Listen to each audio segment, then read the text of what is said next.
तो hello guys, कैसे हैं आप लोग। उम्मीद करता हूँ आप सभी लोग बहुत अच्छे होंगे। और आज तो मैं फटाक से पढ़ूंगा, कुछ भी ज़्यादा बात बोलने वाला नहीं हूँ गाइस। तो लेट्स गो। अम्मी डैडी ने मेरी तरफ देखा कि अब भी मैं उनकी बात सुन रहा हूँ। उनकी आंखें मेरी आंखें से मिली। हम एक दूसरे की तरफ देख रहे हैं और हमारी आंखों के बीच सेपरेशन की धाराएं बगने लगी। आखिर जब मैं उसके संदेश का मतलब समझ गया तो मैंने अपनी नज़र झुका ली। मैं जान गया था कि वो सही थे। मैं उन्हें दोषी ठहरा रहा था, जबकि सीखने की जिद मेरी ही थी। मैं फालतू में ही लड़ रहा था। अमीर डैडी ने कहा, अगर आप इस तरह के आदमी हैं जिसमें हिम्मत नहीं है तो आप ज़िंदगी के हर थप्पड़े के सामने हार मान जाते हैं। अगर आप इस किस्म के आदमी हैं तो आप ज़िंदगी भर सुरक्षित खेल खेलते रहोगे, सही चीज़ें करते रहोगे और किसी ऐसा वक्त का इंतज़ार करते रहोगे जो आने वाला नहीं है। और फिर आप एक बोरिंग बुढ़े की तरह मरे जाओगे। आपके बहुत से दोस्त होंगे जो आपकी सिर्फ इसलिए तारीफ करेंगे क्योंकि आप एक मेहनती और भले आदमी थे। आपने अपनी ज़िंदगी सुरक्षित खेल खेलने और सही चीज़ें करने में गुजर दी। परंतु सच बात तो ये है कि जी आपने ज़िंदगी के थोपड़े के सामने घुटने टेक दिया। आप खतरा मोल लेने की कल्पना तक से डरते थे। हकीकत में तो आप जीतने चाहते थे, परंतु आपके लिए हारने का डर जीतने का रोमांच से ज़्यादा ताकतवर साबित हुआ। अंदर से आप और केवल आप जान पाएंगे कि आपने कभी भी जीतने की कोशिश नहीं की। आपने सुरक्षित खेल खेलने का विकल्प चुना।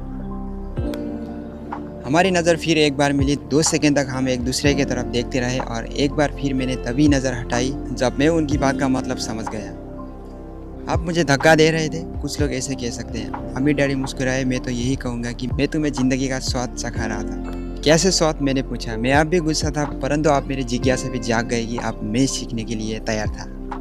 तुम दोनों ऐसे पहले लोग हो जिन्हें मुझे पैसा बनाने की कला सीखने का आग्रह किया। मेरे पास 150 से भी ज़्यादा कर्मचारी है, उनमें से एक से भी मुझे पैसा कमाने की कला के बारे में कभी भी नहीं पूछा। वो मुझसे नौकरी मांगते हैं, तनख्वाह मांगते हैं, परंतु पैसा बनाने की कला नहीं सीखना चाहते। तो ज़्यादातर लोग इस तरह अपनी ज़िंदगी के सबसे बेहतरीन साल पैसे के लिए काम करने में बर्बाद कर देंगे और आखिर तक ये कभी समझ नहीं पाएंगे कि दरअसल वो किसके लिए काम कर रहे हैं। मैं पूरा ध्यान लगाकर उनकी बात सुन रहा था। तो जब माइक ने मुझसे कहा कि पैसे कमाने की कला सीखना चाहते हैं तो मैंने एक ऐसा कोर्स तैयार की है जो असली ज़िंदगी के करीब था। मैं बोलते बोलते थक जाता, परंतु तुम कभी मेरी बात का मतलब नहीं समझ पाते। इसलिए मैंने ये फैसला किया कि तुम्हें ज़िंदगी की थोपड़ों का स्वाद चखा दिया जाए ताकि तुम मेरी बात सुन सकी और समझ भी सकी। इसी कारण मैंने तुम्हें 1 घंटे का 10 सेट दिए थे। तो 10 सेट प्रति घंटे काम करने के बाद मैंने क्या सबक सीखा, मैंने पूछा। यही कि आप घटिया है और अपने कर्मचारियों की शोषण करते हैं।